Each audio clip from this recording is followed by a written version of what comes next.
15 अगस्त 1964 सात संगत जगत माता जी ने शरीर छोड़ा। सेवा दल की रैली होके हटी थी, आज़ादी का दिवस था और सात संगत महात्मा अधिकारी लोग थाली में भोजन परोस के लाए।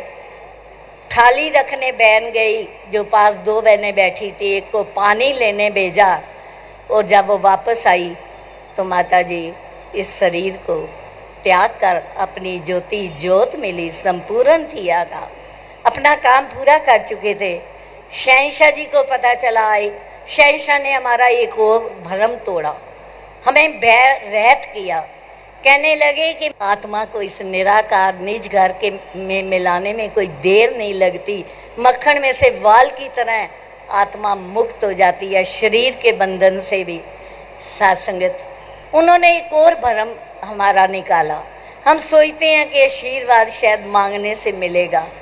सात संगत नहीं, जब गुरु खुश होता है, संत खुश होते हैं, इनके मुखारबिंद से सहज भाव से निरंकार का ध्यान करके वचन निकलते हैं, वो वचन सत्य होते हैं, वो सात संगत आशीर्वाद का रूप धारण कर जाते हैं।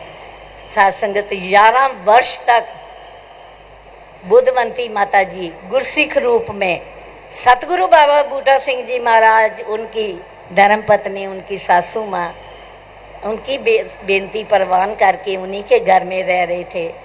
और जब सात संगत बेटा स्वरूप सिंह आधी रात को इस शरीर को संपन्न कर गया यात्रा को, सात संगत बाहर उसी तरह संगत हुई, सुबह की बिस्कुट चाय बांटी गई।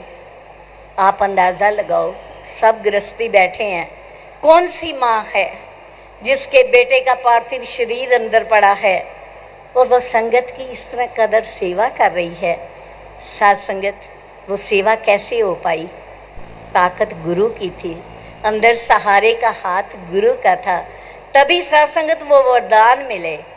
जब बाबा बूटा सिंह जी महाराज ने पूछा, गुरुमुखों महापुरुषों, आज भाई अवतार सिंह जी के चेहरे पर कोई फर्क नजर आता है?